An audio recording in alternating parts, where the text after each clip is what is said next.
Every night and every day, every night and every day, never forget to say La ilaha illallah. Never forget to say La ilaha illallah. Never forget to say La ilaha illallah. When you're walking down the street, use your time and repeat and say in every heartbeat La ilaha illallah. When you're walking down the street, use your time and repeat and say in every heartbeat La ilaha illallah. Lillahi takbir. Al Quraner alo, Al Quraner alo.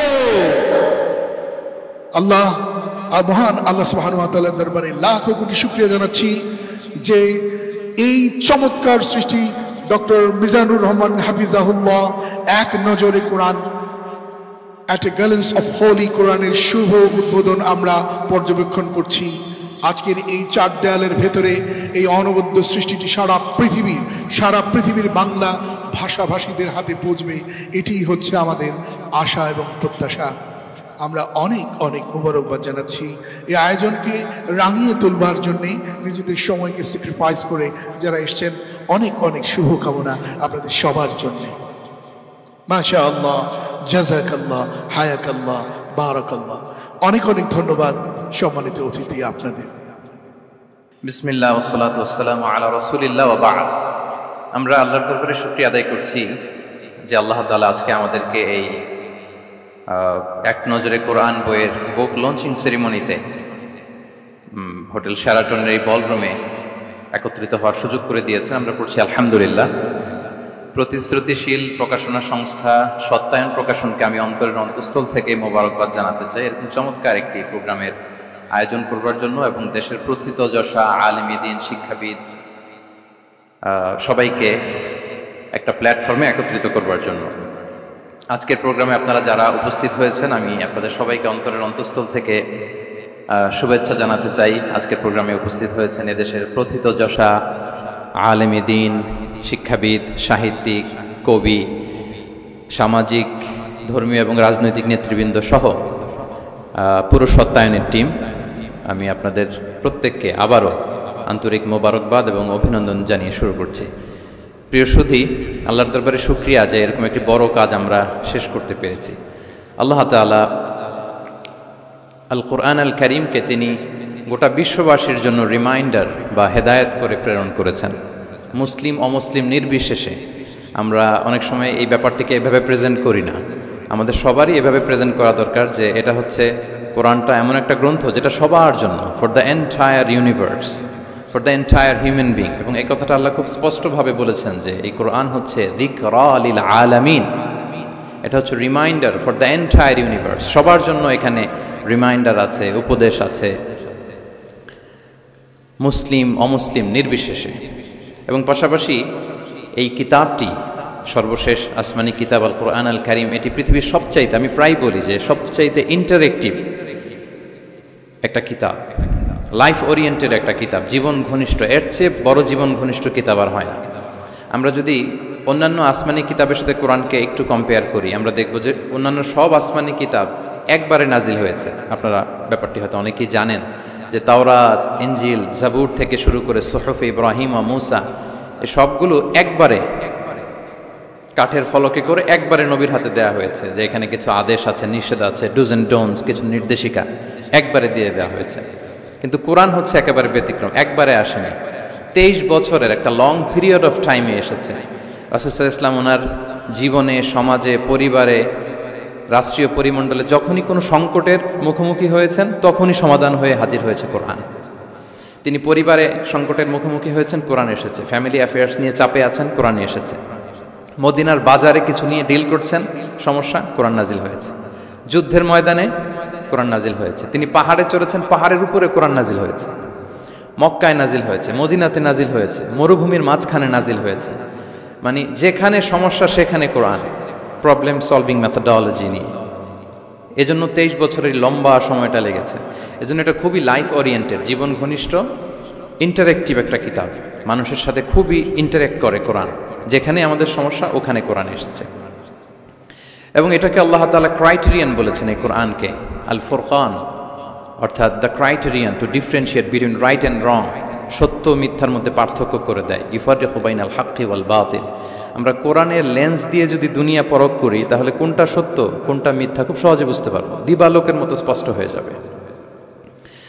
So এই জন্য কোরআন study করা, কোরআন পড়া, কোরআনের সাথে আমাদের সম্পর্ককে মজবুত করা, এই দিকে যেন আমরা একটু যত্নবান হই। এই ছোট্ট একটি রিমাইন্ডার দিয়ে আমি আমার মূল কথা শুরু করছি। প্রিয় সুধী, এক নজরে কোরআন নামে যেই নতুন গ্রন্থটি প্রকাশিত হলো, আপনাদের সামনে সবার সামনে শোভা পাচ্ছে। আমরা কি করেছি এই বইতে একটু করে আপনাদের সাথে শেয়ার করতে চাই। এখানে বেসিকলি আমি কোরআনের 114 সূরার, কোরআনের 114টি সূরার সার নির্যাসকে নিয়ে এসেছি। The cream of the creams এখানে পাওয়া যাবে, সিনোপসিস অফ দ্য এন্টায়ার কোরআন। পুরো কোরআনকে যদি সামারি করা হয় বা কোরআনের কি ফ্যাক্টগুলোকে যদি নোট ডাউন করা হয়, ওইটাকে যদি সুন্দর করে ডিজাইন করে সাজানো হয়, তাহলে যেটা হবে সেটাই হচ্ছে এক নজরে কোরআন। এই কাজটা আমরা করার চেষ্টা করেছি। এবং এই বইতে কোরআনের তথ্যগুলো, মেসেজগুলো আমরা খুব সহজ ঝরঝরে বাংলা ভাষায়, যেটা পড়তে কষ্ট হবে না বা বোরিং ফিল হবে না, একাধিকবার সম্পাদনা করে করে এটাকে পলিশড করে একটা ঝরঝরে বাংলায় আমরা উপস্থাপনের চেষ্টা করেছি। এবং সবচেয়ে মজার ব্যাপার হচ্ছে কোরআন নিয়ে এই ধরনের কাজ খুব কম। কোরআনের যে কোর মেসেজগুলো, এগুলোকে ইনফোগ্রাফি দিয়ে ফুটিয়ে তোলা হয়েছে। ইনফোগ্রাফিতে আমাদের একটা আকর্ষণ থাকে, দেখলে সহজ লাগে, বুঝতে খুব সহজ লাগে, এবং পাঠকদের সুবিধার্থে ছক বিন্যাস করে কোরআনের মেসেজগুলো এখানে আমরা উপস্থাপনের চেষ্টা করেছি। তো আমি আশা করি যে এই বইটি আপনাদের সকলের, যারা মাদ্রাসা ব্যাকগ্রাউন্ডের কিংবা জেনারেল ব্যাকগ্রাউন্ডের, সকলের উপকার হবে। আর কারো উপকার হোক বা না হোক, আমার খুব উপকার হবে। আমার আজীবনের জন্য একটা নোট হয়ে গেল। আমি ভেবে দেখলাম যে আমি তো তাফসির করতে হয়, ফলে এখন থেকে আমি যে কোনো সূরার তাফসির করার আগে আমি একবার রিভিশন দিয়ে যাব এখান থেকে। মানে আমার জন্য একটা আজীবনের কাজ হয়ে গেছে। সত্যায়নকে আমি আবারও ধন্যবাদ জানাতে চাই যে আমার তাফসির প্রোগ্রামের যেই হোমওয়ার্ক বা ম্যাটেরিয়াল রেডি করা, এটা ওনারা সহজ করে দিলেন এই কাজের মধ্য দিয়ে। তো আমি বোধ করি এবং বিশ্বাস করি আমার যেহেতু উপকার হবে, আমাদের বক্তা ভাই যারা দাঈ ইলাল্লাহ, খতিব, ইমাম, আলিয়া মাদ্রাসা কিংবা কামি মাদ্রাসার শিক্ষক, ছাত্রবৃন্দ, সবার এই বইটা বেশ উপকারে আসবে বলে আমি বিশ্বাস করি এবং আল্লাহর কাছে কামনা করি। কোরআনের শিক্ষাকে যে বিভিন্ন অ্যাঙ্গেল থেকে দেখা যায়, বিভিন্ন অ্যাঙ্গেল, হাজারো অ্যাঙ্গেল থেকে কোরআনকে স্টাডি করা যায়, তারই বেসিকলি একটা ক্ষুদ্র প্রয়াস হচ্ছে আমাদের এক নজরে কোরআন। আপনারা একটু পাতা উল্টালি সেটা বুঝতে পারবেন। আমি 2-1 মিনিটে একটু বলি যে বইটা আমরা কিভাবে সাজিয়েছি। আমরা প্রত্যেকটা সূরাকে 16টা অ্যাঙ্গেল থেকে অ্যানালাইসিস করার চেষ্টা করেছি। শুরুতে আমরা সূরার সংক্ষিপ্ত পরিচিতি নিয়ে এসেছি। এটা অনেক জায়গায় দেখা যায়, আপনারা দেখবেন বিভিন্ন তাফসিরে, বিভিন্ন গ্রন্থে এটা পাওয়া যায়। আমরা এটা নিয়ে এসেছি সূরার সংক্ষিপ্ত পরিচিতি। এখানে সূরা কোথায় নাজিল হয়েছে, কখন নাজিল হয়েছে, সূরার আয়াত সংখ্যা কত, এই সূরার নাম, নামের অর্থ কী, এই নামের নেপথ্যের গল্পটা কী, পেছনের রহস্যটা কী, এই সূরার আবার যদি অন্যান্য অনেকগুলো নাম থাকে সেগুলো এক্সপ্লেইন করা, এটা আমরা নিয়ে এসেছি। আমরা প্রত্যেকটা সূরার শানে নুজুল উল্লেখ করেছি সহিহ হাদিস থেকে, তাফসির গ্রন্থগুলো থেকে রেফারেন্স দিয়ে। এবং প্রতিটা সূরার যে ভার্চু আছে, ফজিলাত, সেটা আমরা উল্লেখ করেছি সুন্নাহর ভিত্তিতে। পাশাপাশি মজার ব্যাপার হচ্ছে প্রত্যেকটা সূরার শুরু এবং শেষের একটা সম্পর্ক আছে, যেটা আমরা অনেকে ধরতে পারি না। আল্লাহ কিন্তু র্যান্ডম কিছু বলে দেননি কোরআনে, সব কিছুর একটা কানেক্টিভিটি আছে। সো সূরার শুরু শেষের সম্পর্কটা কি, সেটা আমরা একটা সাব পয়েন্টে এনেছি।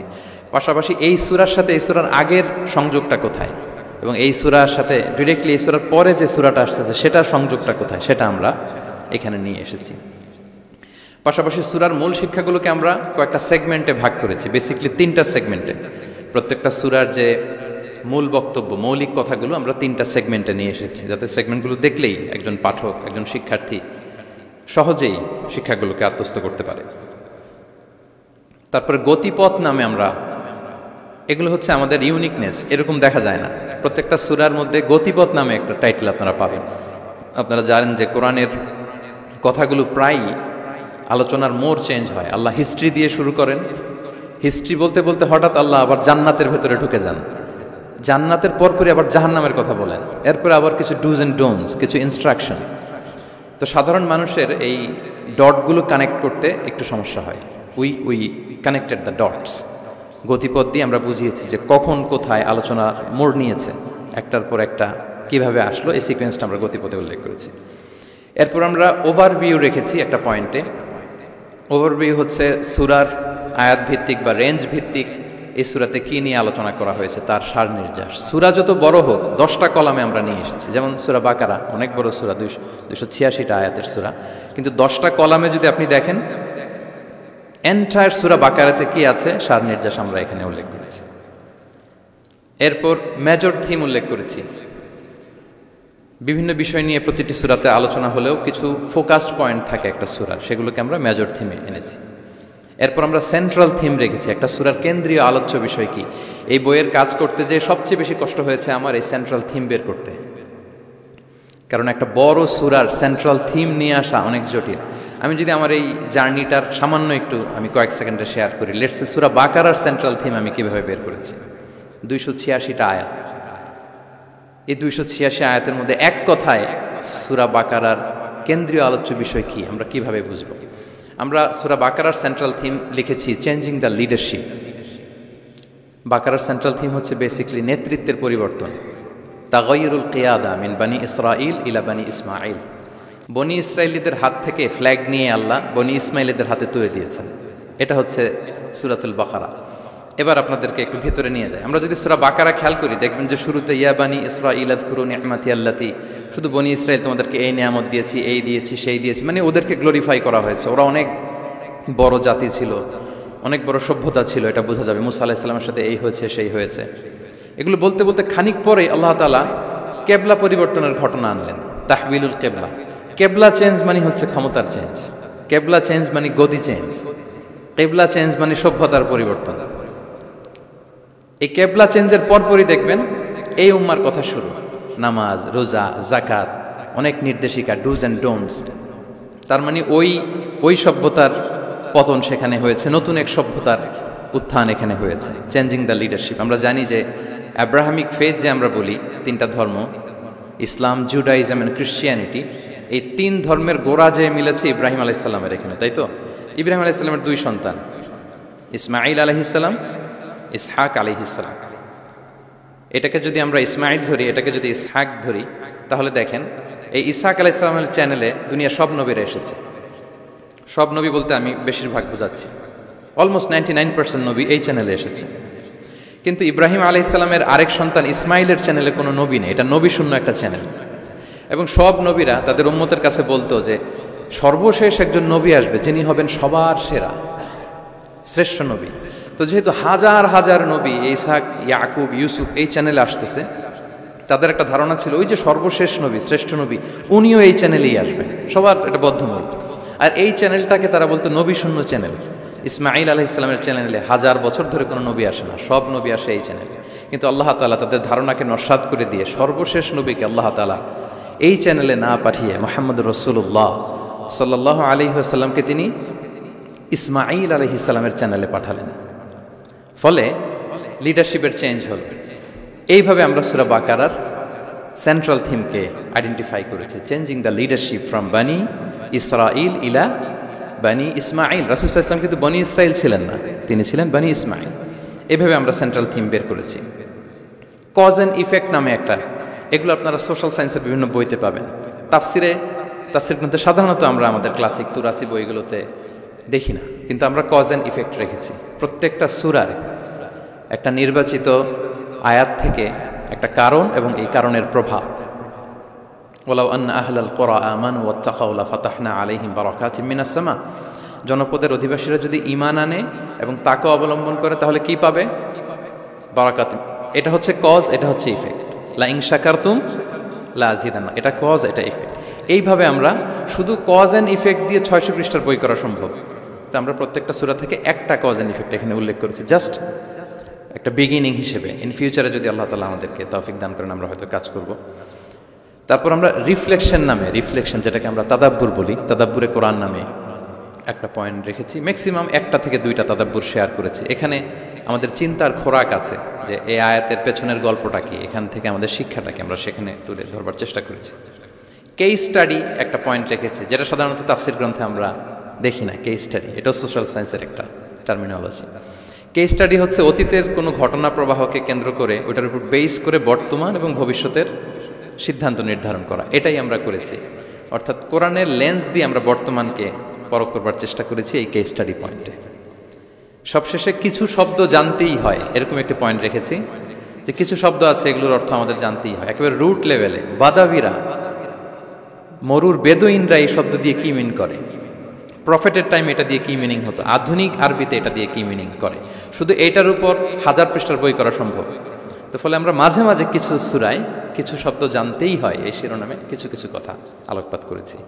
সো এইভাবে আমরা এক নজরে কোরআনটা সাজাবার চেষ্টা করেছি। প্রিয় সুধী, as a writer, as a author of the book, আমাকে যদি বলা হয় যে এটা কোন ধরনের বই, তাহলে আমি বলবো এটা একটা মাইন্ড ম্যাপিং বুক।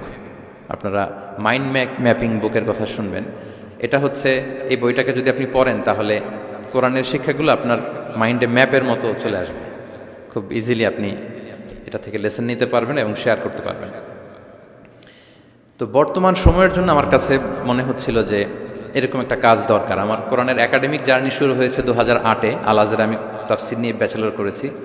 তারপর মালয়েশিয়াতে আমি মাস্টার্স পিএইচডি করেছি কোরআনের উপর, হিউম্যান এমব্রায়োলজি। মায়ের পেটে বাচ্চার ভ্রূণ যে ডেভেলপ করে, নুতফা, আলাকা, মুদগা, দুজন সায়েন্টিফিক মুফাসসির তান্তাবি জাওহারি আর জাকদুল নাজ্জার, ওনাদের কম্পারেটিভ অ্যানালাইসিস করেছি। পিএইচডিতে human behavioural patterns in the holy Quran, মানুষের আচরণগত দিকটা কোরআন কীভাবে দেখে। এই যে আমাদের এক এক মানুষ এক এক আচরণ, এক একভাবে রিয়্যাক্ট করি, এর পেছনের কারণটা কি, কোরআন কীভাবে দেখে, এটা নিয়ে আমার গবেষণা ছিল। তো ফলে বর্তমান সময়ে আমি দেখলাম যে এরকম মাইন্ড ম্যাপিং বুকের খুব দরকার। এখন দেখবেন যে মানুষের সময় খুব কম, all are rushing, super busy, সময় নাই হাতে। এখন মানুষ ভিডিও দেখে না। আমি 2 বছর আগে একটা প্রফেট সিরিজ করেছিলাম 25 জন নবীর জীবনের উপর, খুবই ওয়েল ডকুমেন্টেড ম্যানারে, একাডেমিক ওয়েতে। তো এটার ভিউ খুব একটা নাই, এগুলো দেখতে চায় না মানুষ। মানুষ খুব বিজি। এখন কি দেখে জানেন? আমি বলে দিই, রিলস দেখে, রিলস, তাই না? রিলসে এই 1 মিনিট, 1.5 মিনিট, 2 মিনিট সে তার জিনিসটা পেয়ে যায়। হতে পারে নলেজ, হতে পারে কোনো ইনফরমেটিভ ভিডিও, অথবা এন্টারটেইনমেন্ট, রিলসে মানুষ। তো আমি ভাবলাম যে এখনকার মডার্ন সোসাইটির কথা যদি বলি, আমরা কালচারাল এলিট বলে যাদেরকে একটু বাঁকা চোখে কথা বলি, এদের কাছে যদি আমাকে কোরআন পৌঁছাইতে হয়, এরকম মাইন্ড ম্যাপিং একটা বুক দরকার। তো সেই চিন্তা থেকে আমাদের কয়েক বছরের পরিশ্রম, আল্লাহ তাআলা দয়া করে আলোর মুখ আজকে আমরা দেখেছি, বইটা আলোর মুখ দেখেছে আলহামদুলিল্লাহ। সেই চাহিদা মাথায় রেখে, মানুষের যে চাহিদা, এটা মাথায় রেখে আমরা বইটাকে ডিজাইন করেছি। আমাদেরকে অনেকে প্রশ্ন করেন, শায়েখ আপনি তো কোরআন নিয়ে অনেক ইন্সপায়ার করেন, তো কোরআন যে পড়তে বসি, অনুবাদ পড়লে অনেক সময় বুঝি না। সাধারণ মানুষ আসলে বুঝে না যে হঠাৎ আল্লাহ এটা বলে, এরপরে এটা বলে। আমার আম্মাই এই কথা বলে আমাকে শুনে, শায়েখ আহমদুল্লাহকে শুনে, এরকম কোন আলেম কি বলতেছে আমার আগে আমার আম্মার কাছে পাওয়া যায়। ওই যে ইউটিউব থাকে, খালি দেখতে থাকে কার কি আলোচনা আসলো। আর কোরআনটা পড়ে, তো আম্মা আমাকে মাঝে মাঝে বলে যে বাবা, সূরা ইউসুফে হঠাৎ এটা বলতে যে আবার এটা কেন বললো। তো উনি তো আর আমাদের মতো সিস্টেমেটিক অর্ডারে ওস্তাদের সামনে বসে পড়ে পড়ে তো আর আসে নাই। সো ওনাকে কেউ ধরাই দিতে হবে। ওই ধরিয়ে দেওয়ার কাজটা আমরা অনেকটা এক নজর কোরআনে করেছি। ফলে আমরা কোরআনের কোনো সূরার অনুবাদ পড়ার আগে, তাফসির পড়ার আগে, আমরা যদি এক নজরে কোরআন থেকে ওই সূরাটা একটু পড়ে নেই, আমার মনে হয় যে খুব সহজে আপনি সূরাটা ধরতে পারবেন। লেটসে আপনি প্ল্যান করেছেন এই রমাদানে আমরা সূরা ইয়াসিন, এই রমাদানে সূরা ইয়াসিনের বঙ্গানুবাদটা পড়ব, সূরা ইয়াসিনের তাফসির আমরা পড়ব, তাফহিম থেকে, জিলাল থেকে, ইবনে কাসির থেকে, যে কোনো হোয়াটএভার ইট ইজ। আপনি সূরা ইয়াসিনের অনুবাদ এবং তাফসির পড়ার আগে যদি এক নজরে কোরআন থেকে জাস্ট 5 পৃষ্ঠা একটু পড়ে নেন, আপনি আগে থেকেই বুঝে যাবেন এই সূরায় কি কি আছে, কি কি বলা হচ্ছে, সেন্ট্রাল থিম কি, মেজর থিম কি, সার নির্যাসটা কি সূরা ইয়াসিনের, এখানে আপনি পেয়ে যাবেন। এরপর আপনি অনুবাদ পড়েন, সহজ, you will get an overall idea. সহজ হবে আপনার জন্য ইনশাআল্লাহ বিইذنিল্লাহ। তো আমি কয়েক বছর আরব বিশ্বে পড়াশোনা করেছি, আল আজহার ইউনিভার্সিটিতে। ওয়েস্টার্ন ওয়ার্ল্ডেও আমাদের বিভিন্ন লাইব্রেরিতে ভিজিট করার সুযোগ হয়েছে। তো ওখানে আমি দেখতাম যে খুব সুন্দর সুন্দর বই, অনেক সুন্দর বাইন্ডিং, ছাপা ভালো, পৃষ্ঠা ভালো, কালারফুল। মোস্ট রিসেন্টলি আমি একটা বই পড়ছি, মিরাজ মহিউদ্দিন নামে একজন Egyptian scholar, Harvard graduate, revelation নামে, অনেকে হয়তো দেখে থাকবেন। এত চমৎকার বই সিরাতের উপর আমি আমার পুরো জীবনীতে দেখিনি। হার্ভার্ড গ্রাজুয়েট সে, এমনভাবে সে সিরাতটাকে মানে ভিজুয়ালি প্রেজেন্ট করেছে, অবাক করা। তো আমার খুব ইচ্ছে ছিল যে ওয়াই নট বাংলাদেশে আমরা আমাদের এই পাবলিকেশন ইন্ডাস্ট্রি থেকে এরকম বই কেন হয় না। তো যেই প্রকাশকের সাথে কথা বলি ওনারা বলে যে শায়েক আপনি তো জানেন না এই দেশে মাথার চেয়ে পায়ের দাম নাকি বেশি। আমি বললাম এটা আবার কি জিনিস? বলে যে পায়ে তো জুতা পরে, মানুষ জুতা কেনার জন্য অ্যাটলিস্ট 2000 টাকা বাজেট রাখে, মানে 2000 টাকার কমের নিচে নাকি জুতা হয় না এই দেশে ভালো জুতা। তো বলে যেই লোক 2000 টাকা দিয়ে জুতা কিনবে পায়ের জন্য, সে বই খুঁজে 600 পৃষ্ঠার বই হইতে হবে, দাম হইতে হবে 500 টাকার নিচে। তো এই ব্যাপারটা যৌক্তিক, আমাদের মধ্যে ওই কালচারটা গড়ে ওঠেনি। তো আমি আবারও সত্যায়ন প্রকাশনকে ধন্যবাদ জানাতে চাই। ওনাদের সাথে অনেক মিটিং করে অনেকভাবে বুঝিয়ে আমি ওনাদেরকে রাজি করেছি এবং ওনারাও এগ্রি করেছেন যে না শাক আপনি যেভাবে গাইড করবেন ওভাবেই আমরা বইটা করব। আপনারা দেখবেন যে 608 পৃষ্ঠার একটা বই, হার্ড কাভার, 4 কালারের কম্বিনেশন এবং মেড যে আর্ট পেপার, পুরো আর্ট পেপারে 608 পৃষ্ঠার বইকে আমরা এনেছি। তো আমার কাছে মনে হয় যে মডার্ন সোসাইটিতে আমাদের ইসলামের দাওয়া বা মেসেজগুলো পৌঁছাতে হলে আমাদের স্ট্র্যাটেজি একটু পাল্টাতে হবে। যেভাবে তাদের কাছে রিচ করা যায়, পৌঁছা যায়, আমাদের কন্টেন্ট যেমনি ভালো হইতে হবে, পাশাপাশি আমাদের বাধাই, আমাদের কাভার দেখলেই যাতে ভালো লাগে। আমার মনে হয় যে এই বইটা কেউ দেখে একটু নাড়াচাড়া করলেই সে এটা কালেক্ট করতে চাইবে। তো আমার তো আরও কয়েকটা পাবলিক ইভেন্ট আছে, আমি তো বিভাগীয় পর্যায়ে প্রোগ্রাম করছি, আমার ময়মনসিং এবং রাজশাহী বিভাগের প্রোগ্রাম বাকি। তো আমি সেখানেও আহ্বান জানাবো যে আপনারা কাইন্ডলি বইমেলায় যাবেন, যে বইটা শুধু দেখবেন, আমি কিনতে বলবো না কাউকে। তো এটার দাম যেহেতু একটু বেশি হয়ে যাচ্ছে, আমি প্ল্যান করতেছি যে আমাদের তো কিছু শুভাকাঙ্ক্ষী ভাই বন্ধু আছে, তাদেরকে বলবো যে কিনে কিনে বিতরণ করবেন। এলাকার কোনো ইমাম, খাতিব, কোনো বক্তা যেন বাকি না থাকে। কেউ না পেলে আমার সাথে যোগাযোগ করবেন, আমি নিজ টাকায় এটা বিতরণ করব। যদি আল্লাহ তাআলা এই ওসিলা যদি আমাদেরকে কবুল করে, এটাই আমাদের জন্য অনেক বড় সৌভাগ্য। সবশেষে আপনারা অনেক ব্যস্ত মানুষ, এমন এমন অল আর লাইক স্টার্স, এখানে নুজুম, দেশ বরেণ্য এতগুলো পাবলিক ফিগার, এত প্রথিতযশা আলেমে দ্বীন, সাহিত্যিক, বুদ্ধিজীবীদেরকে এক প্ল্যাটফর্মে আনা এটা অনেক কঠিন। তারপরেও আপনারা শুধু কোরআনের দিকে চিন্তা করে আপনারা সময় বের করে এসেছেন। আপনারা আমার অন্তরের অন্তঃস্থল থেকে শুভেচ্ছা জানবেন, ভালোবাসা জানবেন। আপনাদের সবাইকে আমি আবারও শুভেচ্ছা জানাচ্ছি, সত্যায়ন প্রকাশনকে শুভেচ্ছা জানাচ্ছি এবং আল্লাহ তাআলার কাছে এই ছোট্ট অ্যাপিলটুকু, দোয়াটুকু আল্লাহর কাছে করে যে রব্বানা তাকাব্বাল মিন্না ইন্নাকা আনতাস সামিউল আলিম ওয়া তুব আলাইনা ইয়া মাওলানা ইন্নাকা আনতাত তাওয়াবুর রহিম। সাইয়েদনা ইব্রাহিম আলাইহিস সালাম ওনার সন্তান ইসমাইলকে নিয়ে যখন কাবা বানালেন, এই দোয়াটা করেছিলেন যে আল্লাহ আপনি কবুল করুন। আজকের এই বুক লঞ্চিং সেরিমনিতে আল্লাহর কাছে এই দোয়াটুকুই করে যে আল্লাহ আপনি মেহেরবানি করে এই কাজটুকু আপনি কবুল করুন। হাদা মা ইনদি ওয়াল ইলমু ইনদাল্লাহি আলাইহি তাওয়াক্কালতু ওয়া ইলাইহি উনীব। আসসালামু আলাইকুম ওয়া রাহমাতুল্লাহি ওয়া বারাকাতুহু। বনি ইসরাঈলীদের হাত থেকে ফ্ল্যাগ নিয়ে আল্লাহ বনি ইসমাঈলীদের হাতে তুলে দিয়েছেন। এটা হচ্ছে সূরাতুল বাকারা। এবার আপনাদেরকে একটু ভেতরে নিয়ে যায়। আমরা যদি সূরা বাকারা খেয়াল করি, দেখবেন যে শুরুতে ইয়া বানি ইসরাঈল আযকুরু নি'মাতি আল্লাতী, শুধু বনি ইসরাঈল তোমাদেরকে এই নিয়ামত দিয়েছি, এই দিয়েছি, সেই দিয়েছি, মানে ওদেরকে গ্লোরিফাই করা হয়েছে। ওরা অনেক বড় জাতি ছিল, অনেক বড় সভ্যতা ছিল, এটা বোঝা যাবে। মুসা আলাইহিস সালামের সাথে এই হয়েছে, সেই হয়েছে। এগুলো বলতে বলতে খানিক পরে আল্লাহ তাআলা কেবলা পরিবর্তনের ঘটনা আনলেন। তাহবিলুল কেবলা, কেবলা চেঞ্জ মানে হচ্ছে ক্ষমতার চেঞ্জ, কেবলা চেঞ্জ মানে গদি চেঞ্জ, কেবলা চেঞ্জ মানে সভ্যতার পরিবর্তন। এই কেবলা চেঞ্জের পরপরই দেখবেন এই উম্মার কথা শুরু, নামাজ, রোজা, জাকাত, অনেক নির্দেশিকা, ডুজ অ্যান্ড ডোন্টস। তার মানে ওই সভ্যতার পতন সেখানে হয়েছে, নতুন এক সভ্যতার উত্থান এখানে হয়েছে। Changing the leadership. আমরা জানি যে অ্যাব্রাহামিক ফেথ যে আমরা বলি, তিনটা ধর্ম, ইসলাম, জুডাইজম অ্যান্ড ক্রিশ্চিয়ানিটি, এই তিন ধর্মের গোড়া যে মিলেছে ইব্রাহিম আলাইহিস সালামের এখানে, তাই তো? ইব্রাহিম আলাইহিস সালামের দুই সন্তান, ইসমাঈল আলাইহিস সালাম, ইসহাক আলাইহিস সালাম। এটাকে যদি আমরা ইসমাঈল ধরি, এটাকে যদি